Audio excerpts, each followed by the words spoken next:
قرآن و سنت کی روشنی میں شوگر کا حل بتائیے. اس میں پوری تفصیل ہے. 100 گرام کلونجی لو، 100 گرام میتھی دانہ لو. جو اپنی شوگر کو ٹھیک کرنا چاہتے ہیں میرے محترم بھائیوں، 3 مہینے 90 دن یہ دوائی استعمال کرو. آج اپنا ٹیسٹ وہ جو 3 مہینے کا HbA1c ٹیسٹ ہے آج کر لو اور 3 مہینے بعد ٹیسٹ کرا لو. اگر آپ کی شوگر لیول پہ 5.2 پہ نہ آئے، آپ کے جتنے پیسے لگے ہوں آ کے مجھ سے دعویٰ کرو کہ یہ دیکھو ہم نے یہ چیزیں استعمال کی، ہمیں فرق نہیں پڑا.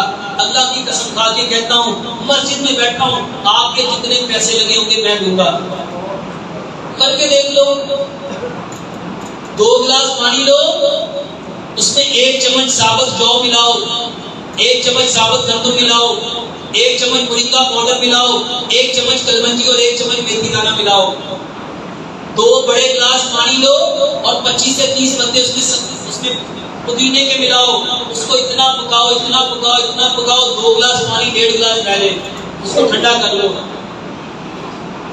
آدھا گلاس صبح، آدھا دوپہر، آدھا شام کھانا کھانے سے آدھا گھنٹہ بعد، 1.5 گھنٹہ بعد کاڑھے کے طور پہ اس کو پیو. یہ ایک دوائی ہے. 5 گلاس پانی لو، 1 چمچ کلونجی کا، 1 چمچ میتھی دانے کا اور 1 بڑے سائز کا لیمو اس میں نچوڑ دو. اس کو اتنا پکاؤ اتنا پکاؤ. 5 گلاس پانی 4.5 گلاس پہلے اس میں 4-5 پتے سبز دھنیے کے، 4-5 پتے پودینے کے اور 1 انچ کا ٹکڑا ادرک کا اور 4 سے 5 انچ کا کھیرا کاٹ کے اس کے اندر ڈال دو.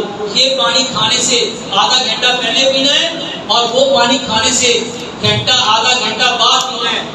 یہ 1.5 گلاس پیئیں گے، وہ آدھا گلاس پیئیں گے. میرے محترم بھائیوں، 3 مہینے پی لو ادرک لہسن پودینے نار دانے کی چٹنی کے ساتھ. اور رات کو 1 گلاس دودھ لو، آدھی چائے کی چمچ ہلدی، آدھی چائے کی چمچ دال چینی، آدھی چائے کی چمچ سونف، 2 سبز الائچیاں، 2 لونگ. اس کو اتنا پکاؤ کہ 1 گلاس دودھ کھونا رہ جائے. اس کو سونے سے پہلے پیو.